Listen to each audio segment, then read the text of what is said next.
Having been to Wineglass Bay a number of times, when I see a video that is entitled, "Is Wineglass Bay Worth Going?" I have to do a reaction to it. So for those of you who perhaps don't know Tasmania, Wineglass Bay is on the east coast on what is known as the Freycinet Peninsula, possibly the most beautiful area of Tasmania.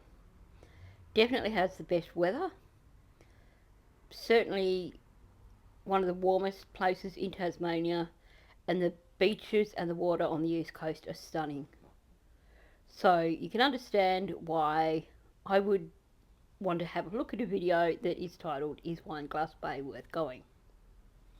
So this YouTuber is someone who originally lived in India. Apparently she came to Australia for uni and then moved to Canada. I don't know where she is now. I haven't looked at many of her videos. I'm only basing that on one video that I watched halfway through. But this video, I've watched some of it, but I thought I would just wait and do it as a full reaction. So let's find out what she's got to say about Wineglass Bay. Good morning, guys. It's another windy day. We are heading up to Freycinet National Park to do the Wineglass Bay circuit. But before that, we are grabbing coffee from this cafe on Molino. The reception guy suggested this place, so we are just here. We're grabbing a cup of coffee and then heading over to Freycinet National Park. Okay, so straight up, I find it extremely distracting trying to figure out what she's saying over the noise of the wind. So now I can understand if you're someone who basically does occasional videos that are out and about, but you kind of do a daily vlog and most of the time you're indoors.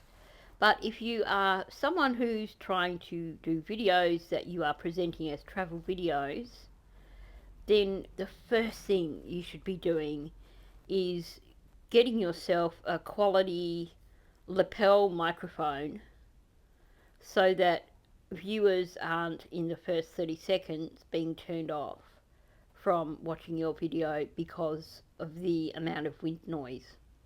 Now I know that sounds rich coming from me, given that at this point in time I'm still basically recording using a connector cable and a plug-in headphones with attached microphone. But you know, I am at least not sitting outside in the wind, and I am putting aside money towards actually getting a better, improved sound system anyway, so I guess I've got that in my favour. So I know I'm still probably a bit of a hypocrite, but I'm just saying it as it is. I found the wind really distracting. This is our breakfast. We just got like a family box of pies and some small savories for $24. Can't remember exactly, but it has got 4 pies and some small savories. So we are sorted for breakfast and lunch. Again, with too much background noise. I would suggest doing a voiceover, perhaps, with this kind of thing, rather than trying to record in a super noisy environment, because it's not a good start to the video. I will point out too that if they are headed to Freycinet National Park, then other than showing a quick clip of Banjo's Bakery, a lot of what she just said could have been said while sitting in the vehicle. So, you know, a few different options. You could do a voiceover and just show a video of where it was that you actually went in Hobart to get your breakfast. Or you could just maybe show a few clips of it and then do your narrative from a car. It is far too distracting when there is that much background noise. And maybe it's just because I've got my headphones on and that amplifies the noise. I don't know. And like I said, maybe I'm being a hypocrite, because there's plenty of background noise in my videos. We found this spot on the way to Fresno National Park. I don't know what it's called, but it's just on the way. We stopped on one of the parking bays. I'm going to name it after myself. This is Akanksha's lookout. I'm pretty certain that if you actually looked on your GPS, you could probably find out what that location was called. Although it looks like it is just a lookout. So it's probably just a nothing. Judging by the position of Maria Island, and this is coming from someone who has driven up the east coast literally hundreds and hundreds of times, this is just outside of Tribunna. So yeah, I think she can name it after herself. Probably sounds better than the road after Tribunna. You will notice that I'm using part of her video for my narrative. The reason for that being is that she's used a lot of background music, so all those bits where I'm running the narrative basically across her video is basically where I've muted her audio where it is just music so that I don't get a copyright hit, and just put my own narrative over the top. But also means that this video gets to be just a little bit shorter. We stopped again. This is another place we found on the way. This is Spiky Beach, and we are heading towards the edge and see what's going on there. Okay, so it seems like they've actually just stopped on the side of the road, and then she's gone across to Spiky Beach and looked down on it from the rocks up above. But there is actually an access road that goes down to Spiky Beach, which is just near the Spiky Bridge. I think it's just before you get to Spiky Bridge if you're coming from Tribunna direction. And chances are, if you don't know it's there, you're going to drive past it before you even realise it is there, because it is kind of a blink and you miss it kind of entrance. But if you set Spiky Bridge into your Google Maps, then maybe it'll show you the entrance. And Spiky Beach is actually, like, it's nothing stunning. It's a small beach, but it's got lots of shells on it. You can find some gorgeous shells there. It's a small beach. It's kind of secluded. The cool thing is it's a free camping spot. It's quite popular for most of the year. Obviously in summer you're probably going to struggle to get a spot there, but outside of the really popular times, then there's plenty of spots that you can camp. And the cool part is if you are there at a quieter time, chances are you may come out of a morning and find yourself watching a bunch of those little blue wrens while you're eating your breakfast, because they are quite bold and they will come really close to where you are if you are obviously being quiet and not being a big scary noisy person. So it's a shame that she didn't get right down to the beach, because like I said, there are some beautiful shells down there and it is just a lovely little beach. So we have reached the Fresno National Park Visitor Center. It's 2 hours 45 minutes, but it took us more than 3 hours because we were stopping so much in between. So make sure you have got enough time for that. Okay, I'm not going to pull her up on her mispronunciation of Fresno, because it is just one of those words that so many people struggle with. In terms of stopping along the way, it is a particularly windy road from the moment that you leave Sorrel, or even if you're coming through Richmond. I mean, my personal recommendation would be to go through Richmond, spend the morning in Richmond, head up the east coast, find somewhere to stay overnight, maybe at Swansea, break the trip up, because it is a really, really windy road. And if you're not familiar with it, then it certainly takes a while.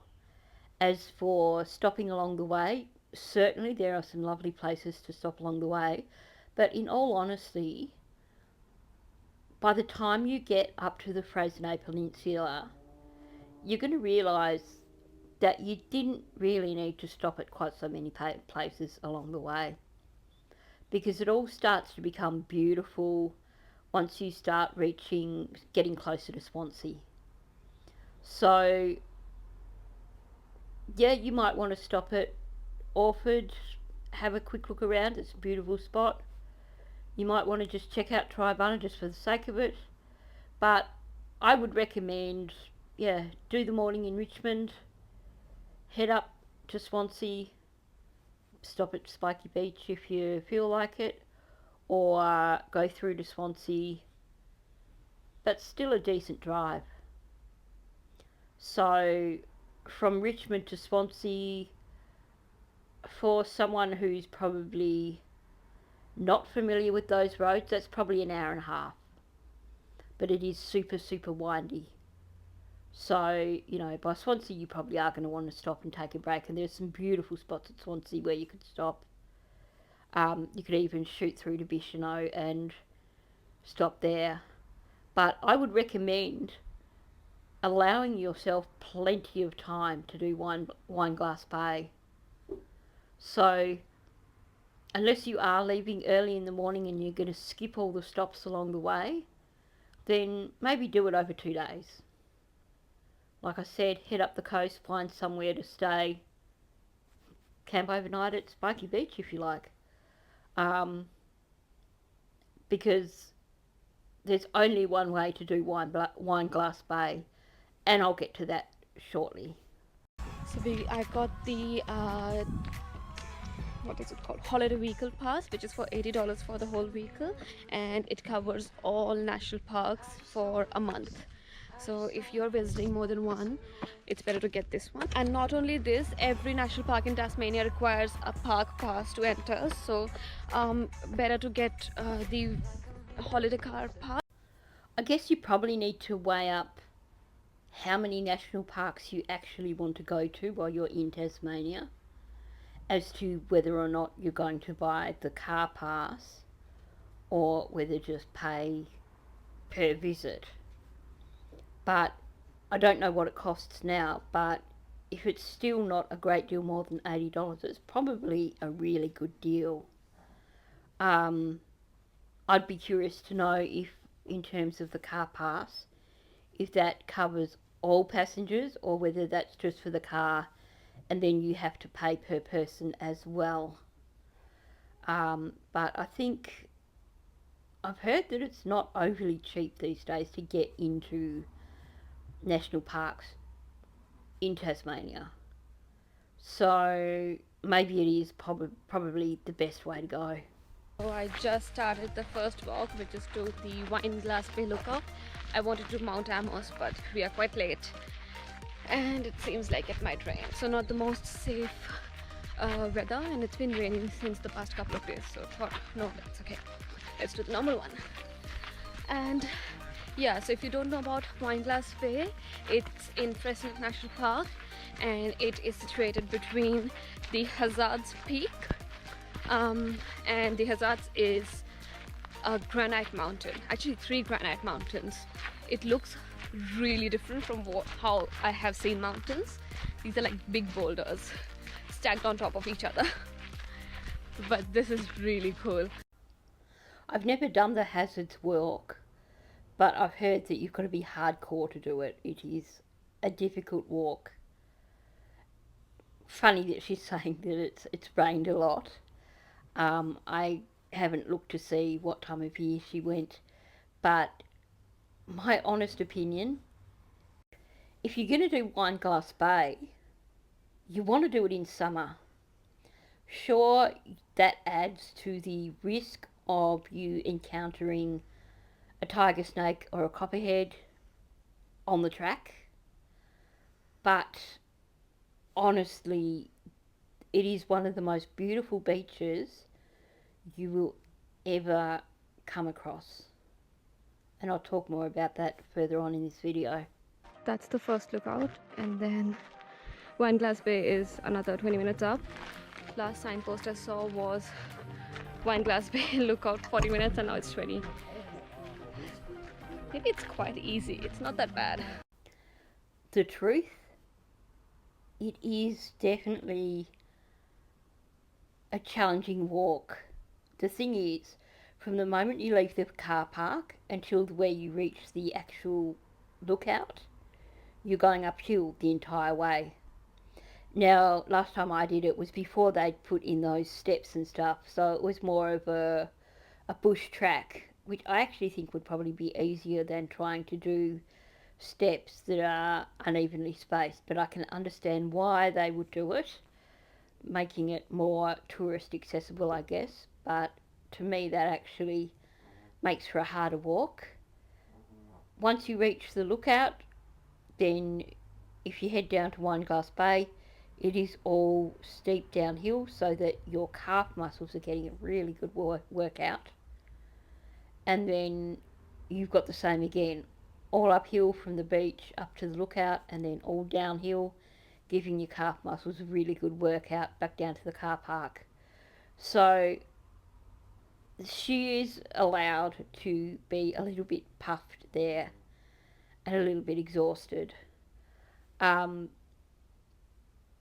I have to admit, the last time I did Wineglass Bay, I thought that my boots were a bit better worn in than they were, and I spent the next 5 days in Ugg boots because my blisters had blisters, like the size of the blisters on the backs of my feet, and the agony by the time I got back down to the car park was indescribable.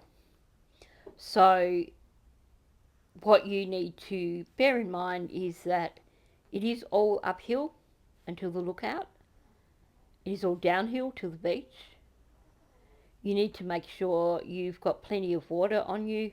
You need to make sure that you've got really comfortable walking shoes that are well worn in, not something that is relatively new that you're going to suddenly discover is not as well worn in as you would like. I hate stairs. And also, apart from that, there is no refill station, no toilets up here.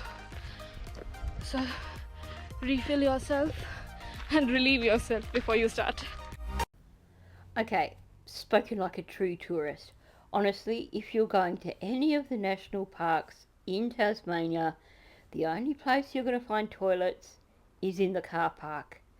As for drinks, you need to take your own because you're not likely to find good drinking water. I don't know. I've seen some videos where there are like water tanks now in some of the areas. Personally, I wouldn't be trusting water from a water tank in a national park. I would be taking my own water in with me. So you just need to be aware of those things. It is not a tourist park where someone's going to pop up and go, here, buy a drink, or where you're going to get to the lookout and have like all these wonderful luxurious toilets and stuff like that. It is proper bushwalking. This was in my bucket list since I came to Australia my first year, and since then I have been longing to come here. Wineglass Bay was the reason I am in Tasmania. This was like my top thing to do in here, and we finally made it here. It took us just 30 minutes. I mean, it's not going to take you an hour or anything like that. Eat some good amount of food and pack some water and hike up your way to the lookout point. That's Wineglass Bay, and that's another bay. But if you go up to Mount Amos, you can see the whole thing quite clearly. But we can see Wineglass Bay quite nice. I'm quite happy that I'm here. This is, I think, the most popular lookout in Australia, in Tasmania. It's usually crowded, but today, because it's a weekday and the borders just opened, it's not really crowded at all. Usually there's like a queue to take pictures over here. Okay, so here's my gripe. In terms of scenic lookouts, yes, the Wineglass Bay scenic lookout is pretty spectacular. But I think you could argue that there are plenty more scenic lookouts in Tasmania and in Australia that have even more impressive views. The whole point of the Wineglass Bay walk is to actually go all the way to Wineglass Bay. And that's why I say you should start off early on in the day, allow yourself a full day for it, because it is so worth it when you get down to that beach and you've just done a good hour's walking, you're hot, you're a little bit tired, you can sit at the rocks at the end of the beach before you even bother going onto the beach, slip your shoes off, go paddle in the water, go paddle on the sand. The sand at the beach is so beautiful, and it feels like you are in this little paradise all of your own, because a lot of tourists don't bother going all the way down to the beach, which is a bad mistake. If you go there in summer, and that's why I'm suggesting summer is a good one, if you go there in summer, it is so worth heading down there and actually going for a swim in the bay. The shape of the bay means that the water is actually really warm, and it is super clear water. I I just can't describe the experience of heading down to Wineglass Bay, actually being on the beach, strolling along the sand without your shoes on, in this beautiful little hidden paradise, and yes, swimming in this beautiful, beautiful, clean, super clean, nice warm water. Um, Honestly, that's the whole point of Wineglass Bay. Just heading off and looking at it from the lookout, you're not even getting half the experience. Trust me. In case you plan to do the Mount Amos track, put your details down over there before you go, because the national park keeps track of whoever's going in case there's an emergency. Okay, I've never done it because I've heard that it is a really, really challenging walk. Mount Amos is for serious hikers who have serious experience. That's the reason why there's a book that you have to sign in, because Parks and Wildlife need to make sure that some twit who doesn't know what they're doing hasn't set off on the hike to Mount Amos, gotten partway there and ended up crashed out on the path because they didn't realise how hard the walk was. So it's not something for just random tourists. It is something that you only really want to do if you are experienced in hiking and if you are super fit. The next walk I'm doing is a super short walk, 20 minutes return. It's called Cape Tourville Circuit Walk. I read quite a lot of recommendations, so I thought, why not give this a try while we are here. I know nothing about this walk, I've not heard of it before, but it looks like it's pretty level and pretty easy, so looks like it's an easy one for just a quick walk. But honestly, if you've got limited time, I would just suggest that you do the full Wineglass Bay walk, like go all the way to the beach. These sort of things, looking down off the cliffs, there's plenty of places that you can stop heading up the east coast where you can get cliff views without having to do a 20-minute walk as well. Not saying that this isn't a worthwhile walk, but if you have limited time, I would strongly recommend you spend your time doing Wineglass Bay properly. Cape Tourville Walk should be on your list of things to do in Freycinet National Park, definitely. It's so small, it's 20 minutes return circuit track, but it is so fabulous. I cannot imagine I was going to miss this. I might also find this better than the Wineglass Bay track. The views to die for, and it's wheelchair and kids friendly, so yay. So I actually think on a sunny day when it's not overcast, that could be a pretty amazing view. Because one of the things about the East Coast is if it's not overcast, the colour of the water is just this amazing deep turquoisey colour. It's utterly, utterly stunning. And I think from that lookout, you would probably get to see that if it wasn't cloudy and overcast. That said, is it better than Wineglass Bay? I think in terms of lookouts, it probably is. In terms of walks, like I said, if you do Wineglass Bay, you've got to do it properly. Go all the way across to Wineglass Bay. That is the best thing to do on the east coast. This is such a nice track. I feel it is very underrated and not a lot of people come here, so it will be crowd free all the time. So I wonder if that track is a recent addition. Um, Clearly you've got the lighthouse there. Obviously that's not a recent addition, but perhaps it used to just be, a quick walk to the lighthouse or something, and they've just added this track in now to make the most of tourists visiting the area. Because honestly, I've never heard of it, I've not come across it, and it looks like it would be a pretty nice place to stop for a quick stroll and a nice view. So she has shown some lovely parts of the east coast, I will give her that.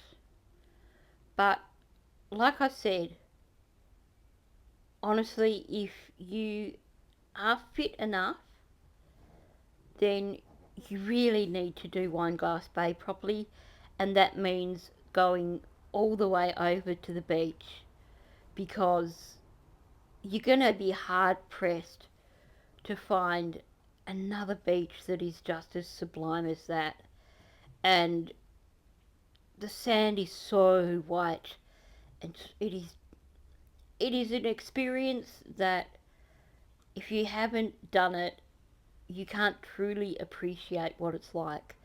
I will say it's worth watching Tia and Chevio, One Pack Wanderers, when they were in Tassie. They actually did Wineglass Bay and they did it properly. It's such a shame that they weren't there in summer, because I think they would have really loved the experience. But you can tell from their reaction a bit of what I'm talking about here. So I guess I wouldn't say that she failed completely. She did showcase the East Coast, and I think if I were to compare those two lookouts, I would probably say that the second one may be a little bit more spectacular than just the Wineglass Bay lookout, because, like I said, you just don't get the full experience by just standing at the lookout looking out at Wineglass Bay. That's you're only doing like a little bit of the experience, and you're missing out on the best part. So, thanks for listening. If you're new, please subscribe to my channel. Also, please hit the like button and leave your comments below. Have you done the full Wineglass Bay walk? If so, what do you think about it? Um, do you think I'm being a bit tough on her? Um, would you be the sort of person that would just stop and just go to the lookout and not worry about going down to the beach? Or would you want to go down and have the full experience? Let me know what you thought of this video and the places she went to. So, thanks for listening, and I'll catch you in the next one.